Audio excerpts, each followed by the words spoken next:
এই 10টা কাজ আমরা সবাই করব ইনশাআল্লাহ। রমজান মাসকে ইফেক্টিভ করতে এই 10টা কাজ করব ইনশাআল্লাহ। রাজি আছেন? এক নাম্বার হচ্ছে 5 ওয়াক্ত নামাজ। রাজি আছেন কিনা? 5 ওয়াক্ত নামাজ সাধ্যমতো চেষ্টা করব জামাতে পড়ার জন্যে। ওই যে নামাজ নাই ইসলাম নাই, নামাজ যে পড়ে না ওর সাথে কোনো খাতির নাই। খাতির আছে? কোনো খাতির নাই। নামাজ অবশ্যই পড়তে হবে, মাস্ট বি। এরপরে নামাজের সাথে সাথে কমপক্ষে 12 রাকাত করে নফল। কত রাকাত? যে ব্যক্তি 12 রাকাত নফল বা সুন্নত দৈনিক পড়ে তার জন্য জান্নাতে একটা ঘর তৈরি করা হয়। 12 রাকাত কি কি কে বলতে পারবেন? প্রথমে ফজরের 2, জোহরের আগে 4, জোহরের পরে 2, কত হলো? 4 2 6 2 8, মাগরিবের পরে, এশার পরে, এই হলো 12। পড়বো তো ইনশাআল্লাহ? এইগুলো 1 নাম্বার কাজ, নামাজ পড়া। 2 নাম্বার ভাই, নামাজের সাথে সাথে তাহাজ্জুদ এবং তারাবি অবশ্যই পড়তে হবে। রাজি আছেন কি না? আল্লাহর ওয়াস্তে গ্যাঞ্জাম করতে যায় না 20 না 8, এই গ্যাঞ্জামে আল্লাহর ওয়াস্তে যায় না। তারাবির নামাজ 5 ঘন্টা। কত রাকাত সেটা বড় কথা না। তারাবির নামাজ কত ঘন্টা? প্রায় 4-5 ঘন্টা। আর 5 ঘন্টায় 8 রাকাত পড়েন, 5 ঘন্টায় 20 রাকাত পড়েন। কি বুঝতে পারছেন কথা? নবী সাল্লাল্লাহু আলাইহি ওয়াসাল্লাম তারাবির নামাজ কত লম্বা পড়েছে? 1 ঘন্টা। কতক্ষণ পর্যন্ত? সাহাবীরা কি বলছেন? সাহাবীরা বলছেন যে আমরা তড়িঘড়ি করে সেহরি খেয়েছি। নামাজ এত লম্বা নবীজি পড়েছেন, শেষে তড়িঘড়ি করে সেহরি করতে হয়েছে। তা নবী সাল্লাল্লাহু আলাইহি ওয়াসাল্লামের 2 রাকাত নামাজ কত লম্বা ছিল। আমরা এখন নামাজের রাকাত সংখ্যা নিয়ে যত বেশি ঝগড়া করি, কোয়ালিটি নিয়ে এত ঝগড়া করি না। কোয়ালিটি ইম্পর্টেন্ট না? আমার নামাজটা কত সুন্দর হচ্ছে, কত লম্বা হচ্ছে, কত ধীর স্থির হচ্ছে, এই নামাজে আমি ধীর স্থিরভাবে কোরআন শুনবো, বুঝবো, চোখ দিয়ে পানি ঝরবে, এগুলো ইম্পর্টেন্ট না? মক্কা মদিনায় গিয়ে দেখেন, যারা এখন উমরা করতে গিয়েছেন অনেক, তারা সৌভাগ্যবান। তারাবির নামাজ নর্মাল এমনি যে কোনো নামাজেই, তারাবির নামাজ তো আরো বেশি। দাঁড়ালে আপনার চোখ দিয়ে পানি পড়তে বাধ্য। মধুর তেলাওয়াত, লম্বা কেরাত। ফজরের নামাজ মিনিমাম 20 মিনিট। ফজরের নামাজ 15 থেকে 20 মিনিট। আর আমরা তো 3G 4G 5G মাশাআল্লাহ। কোন মসজিদে 6G, মানে সূরা ফাতিহা শুরু হয়, ওই শেষে গেলে দলিন শেষ, মানে আর কিছু বুঝলাম না মাঝখানে কিছু। এগুলো কি নামাজ? আমরা তো নামাজ পড়তেই ভাই দুনিয়াতে আসছি, নাকি? দুনিয়াতে আসছি কেন? ওমা খালাকতুল জিন্না ওয়াল ইনসা ইল্লা লিয়াবুদুন। তো নামাজই তো পড়তে আসছি ভাই, এত তাড়াহুড়ার কি আছে? ধীর স্থির ভাবে আপনি 8 রাকাত পড়তে যান, পড়েন, লম্বা করে পড়েন, ধীর স্থির ভাবে পড়েন। এক ভাই বলছেন আমি 20ই পড়বো। আচ্ছা ভাই পড়ুক তো, ওকে 20ই পড়তে দেন, লম্বা করে পড়তে বলেন, ধীর স্থির ভাবে পড়ো। আরেকজন পড়ছে 2 রাকাত, রাতের সালাত 2 করে, একটা হাদিস আছে না, রাতের সালাত 2 করে। এ বেচারা 2 করে পড়তেই আছে। তো লম্বা করে পড়লে কোনো সমস্যা আছে? উদ্দেশ্য কি? আল্লাহকে পাওয়া। আমি নামাজে আল্লাহকে পেলাম কিনা এটা বড় কথা। আল্লাহ রাব্বুল আলামিন আমাদের সবাইকে ধীর স্থির ভাবে কোরআনকে কেন্দ্র করে তারাবি তাহাজ্জুদ পড়ার তৌফিক দান করুন। এটা রমজান মাসের ইফেক্টিভ রমাজান আপনাকে কাজে দিবে। 2 নাম্বার। 3, এটা বলে দিয়েছি রমজান মাস হবে কোরআনময় মাস। এই মাসে কোরআনের 6টা হক আমরা আদায় করবো ইনশাআল্লাহ। মনে আছে তো ইনশাআল্লাহ? তেলাওয়াত, মুখস্থ করা, আরবি শেখা, আদেশ নিষেধ মানা, দাওয়াত দেয়া এবং হিফজ করা। পারবো তো ইনশাআল্লাহ? নিয়াত করেন জোরে জোরে। 4 নাম্বার, রমজানকে ইফেক্টিভলি ইউটিলাইজ করতে হলে প্রতিটা কাজ সুন্নত সম্মতভাবে করতে হবে। এভাবে আপনি রমজানটাকে ইফেক্টিভলি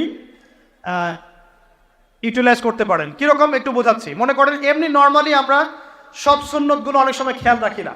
খাচ্ছি, খাওয়ার সুন্নত, খাওয়ার মধ্যে কিন্তু প্রায় 10-এর বেশি সুন্নত আছে। অজুর সুন্নত, কথা বলার সুন্নত, হাঁটার সুন্নত, কাপড় পরার সুন্নত, দোয়া কালামগুলো, ঘুমানোর সুন্নত, অনেক সময় আমরা কিন্তু এগুলো খেয়াল করি না।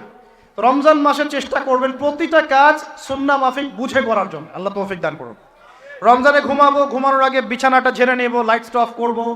আমরা দোয়া, এই যে সূরা ফালাক নাস ইখলাস এগুলো পড়বো, কাফেরুন সূরা পড়বো, আয়াতুল কুরসি পড়বো, সূরা বাকারার শেষের আয়াতগুলো পড়বো, পারলে সূরা মুলকটা পড়বো, ঠিক আছে?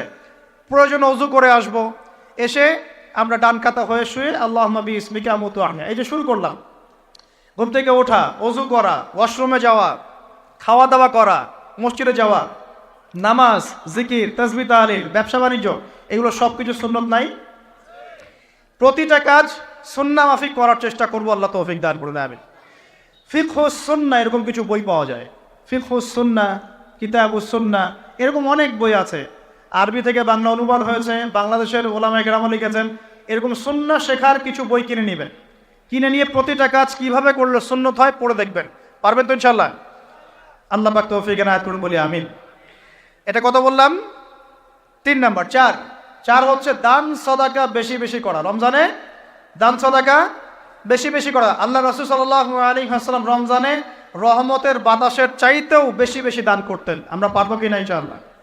দেখেন, আমি একটা কথা বলি, দান করার জন্যে সম্পদ লাগে না, দান করার জন্যে কলিজা লাগে। কি লাগে? ব্যাস, যার মন বড় সে দান করতে পারবে ইনশাআল্লাহ। আল্লাহ পাক আমাদের সবাইকে দিনের জন্য দান করার তৌফিক দান করুন। দিনের জন্য দান করেন, স্থানীয় মসজিদ, মাদ্রাসায়, এতিমখানায়, অসহায় মানুষের পাশে, বিধবার ঘরে, এতিমের ঘরে, যারা খেতে পারছে না 3 বেলা, ওদের ঘরে ঘরে রমজানের বাজার পৌঁছে দেন। আল্লাহ পাক তৌফিক দান করুন, আমিন। 5 নাম্বার, রমাদান মাসে অবশ্যই অবশ্যই আমাদের জাকাতগুলো আমরা দিয়ে দিব। রাজি আছি তো ইনশাআল্লাহ? বলেছি জাকাত এবং সালাতের মধ্যে যে পার্থক্য করে সে মুসলিম নয়। জাকাত ফরজ হয়েছে, অবশ্যই অবশ্যই আপনাকে জাকাত দিতে হবে। এটা কিন্তু নফল কিছু নয়, এটা কি ফরজ। জাকাতের নিসাব জানেন কি না? কত পার্সেন্ট?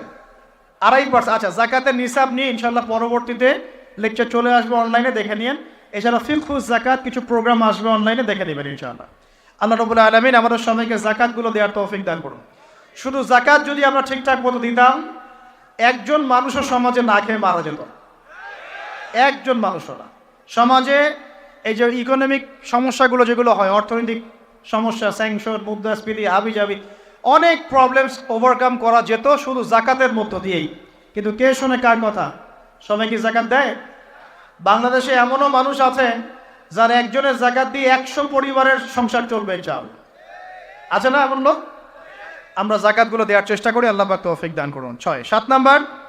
7 নাম্বারটা বলে দিয়েছি, রমজান হচ্ছে একটা নতুন জাতির উত্থান। অতএব রমজানে আমরা সমস্ত পাপ ছেড়ে দিয়ে একটা আলোকিত জাতি হিসেবে আত্মপ্রকাশ করবো ইনশাআল্লাহ। আল্লাহ পাক তৌফিক দান করুন। 8 নাম্বারও বলে দিয়েছে, রমজান হচ্ছে জুলুমের বিরুদ্ধে দাঁড়িয়ে যাওয়ার চেতনা। রমজান কি? ওই যে বদরের যুদ্ধ, জুলুমের বিরুদ্ধে দাঁড়িয়ে যাওয়ার চেতনা হলো রমাদান। তাই সর্বস্তরের জুলুমকে আমরা রমজান মাসে রুখে দেওয়ার চেষ্টা করবো ইনশাআল্লাহ। আল্লাহ পাক তৌফিক দান করুন। শুরুটা হবে কোত্থেকে? নিজের থেকে। আমার নিজের মধ্যে কি কি জুলুম আছে আমি আগে দেখব, আমি কার কার উপর জুলুম করেছি এটা আগে দেখব, এগুলো আগে প্রতিহত করব, তারপরে আমি ইনশাআল্লাহ তাআলা পরবর্তী দিকে ফোকাস করব। 9 নাম্বার খুব ইম্পর্টেন্ট। 9 নাম্বার আর 10 নাম্বারটা বেশি ইম্পর্টেন্ট। 9 নাম্বার হচ্ছে রোজা রাখা মানে আমরা অনেকেই মনে করি যে না খেয়ে থাকা আর কি পানি ছেড়ে দেওয়া। অনেকেই মনে করি এটা রোজা মানে আমাকে না খেয়ে থাকতে হবে আর পানি ছেড়ে দেওয়া লাগবে, স্ত্রী সহবাস ছেড়ে দেওয়া লাগবে। কিন্তু এর চেয়ে বেশি ইম্পর্টেন্ট একটা বিষয় আমরা ভুলে যাই, সেটা হলো রমজান মাসে রোজা রাখার অর্থ হচ্ছে আল্লাহ পাকের সমস্ত কবিরা সগীরা গুনাহ ছেড়ে দেওয়া। আর 10 নম্বর পয়েন্টটা হচ্ছে এই ভাই, যে রমজান মাস আসলে মাশাআল্লাহ শিকল দিয়ে শয়তানকে বেঁধে রাখা হয়। রমজান মাস আসলে মাশাআল্লাহ আমরা অনেকেই পাক্কা মুসল্লি হয়ে যাই, দান সদকা করি, জাকাত দেই, তারাবি পড়ি, তাহাজ্জুদ পড়ি, অনেক কিছুই করি। কিন্তু ঈদের দিন আসলেই মাশাআল্লাহ আমরা আবার আগের জায়গায় ফিরে যাই। ঈদের দিন শয়তান যে ছাড়া পেয়েছে এটা বোঝার জন্য রাস্তাঘাটে বের হলেই হয় নাকি? মেয়েদের চলাফেরা দেখলে বোঝা যায়, আরও যে হোটেলে হোটেলে গান বাজে এগুলো দেখলে বোঝা যায় শয়তান ছাড়া পেয়েছে, আজকে বুঝলাম। তো এখানে সবচেয়ে বড় শিক্ষাটা হলো রমজান মাসের এই যে শিক্ষাগুলো, ত্যাগের মহিমা, জুলুমের বিরুদ্ধে দাঁড়িয়ে যাওয়া, কোরআনের হক আদায় করা, জাতির উত্থান, বড় বড় অনেক কথা বললাম। এই শিক্ষাগুলোকে সারা বছর ধরে রাখাটাই হলো রমাদানের সবচেয়ে বড় চ্যালেঞ্জ। আমরা পারবো কিনা ইনশাআল্লাহ? আমরা রমাদানের এই 10টা হক আদায় করতে পারবো কিনা ইনশাআল্লাহ? কোরআনের হক আদায় করতে পারবো কিনা ইনশাআল্লাহ? জিকির, আল্লাহ পাকের জিকির বাড়াতে হবে। কি করতে হবে? আল্লাহর জিকির 24 ঘন্টা চলতে থাকবে। অহেতুক কথা এবং কাজ বন্ধ করবেন, অহেতুক কথা কাজ বন্ধ। এই যে আমরা এখন অনলাইনের যুগে প্রচুর অহেতুক কথার কাজ করি, যে কথায় কোনো কাজ নাই, যে মানে কাজেও কোনো কাজ নাই, সেগুলো করতে থাকি আমরা। আল্লাহ পাক আমাদেরকে অহেতুক কথা এবং কাজ থেকে হেফাজত করুন বলি আমি। আত্মশুদ্ধি বলছি ভাই, আত্মশুদ্ধি অর্জন করা, আল্লাহর নূর পাওয়ার জন্য আমাকে আপনাকে প্রথমে নিজের মনটাকে পবিত্র করতে হবে। 1, 2 আমাদেরকে সলাতের পাশাপাশি নফল সলাত বাড়াতে হবে। 3 নাম্বার, দান সাদাকা বাড়াবেন বেশি বেশি। 4 নাম্বার, আল্লাহ পাকের জিকির বাড়িয়ে দেন, আল্লাহ পাক তৌফিক দান করুন। 5 নাম্বার, কোরআন তেলাওয়াত করতে হবে প্রত্যেক দিন, প্রতিদিন কমপক্ষে 1 ঘন্টা করে কোরআন তেলাওয়াত করতে হবে। রাজি আছেন ইনশাআল্লাহ? রাজি আছেন? কোরআন তেলাওয়াত করতে পারেন না কারা কারা? হাত তোলেন দেখে একটু। লজ্জার কিছু নাই, কোরআন তেলাওয়াত করতে। সুবহানাল্লাহ। আপনারা পারেন না? আচ্ছা, হাত নামান। হ্যাঁ, বলছি। যারা কোরআন তেলাওয়াত করতে পারেন না, আমি দুটো অপশন বলি। 1, স্থানীয় কোনো মাদ্রাসায় গিয়ে উলামায়ে কেরামের কাছে বসে বসে কোরআন তেলাওয়াত শিখবেন এই রমজান মাসে। রাজি আছেন? এই রমজান মাসে শিখতে হবে। রাজি আছেন? আরেকটা অপশন, অনলাইনে কোরআন শিক্ষার অনেক কোর্স চালু হয়েছে, বিভিন্ন একাডেমি কোরআন শিক্ষার কোর্স করাচ্ছে। যেটা আপনার ভালো লাগে সেখানে ভর্তি হয়ে এই রমজান মাসে কোরআন শিখবেন ইনশাআল্লাহ। রাজি আছেন? পারবেন তো ইনশাআল্লাহ? এই রমজান মাস হবে কোরআনময় মাস, কোরআনকে কেন্দ্র করে রমজান মাসটা অতিবাহিত করবেন। আল্লাহ পাক তৌফিক এনায়েত করুন। আল্লাহর জিকির বাড়াবেন বেশি বেশি। জিকির করার জন্য আমি একটা বই সাজেস্ট করি, বইটার নাম হলো হিসনুল মুসলিম। বইটা দেখেছেন? নাম শুনেছেন? হিসনুল মুসলিম বইটা সবাই কিনবেন। এই বইটা মুখস্থ করে ফেলা চাই। পারা যাবে ইনশাআল্লাহ? এই পকেট সাইজ পাওয়া যায়, এই পকেটে রেখে দিবেন। প্রত্যেক নামাজের পরে এখান থেকে দোয়া কালামগুলো পড়বেন, পড়তে পড়তে মুখস্থ হয়ে যাবে ইনশাআল্লাহ।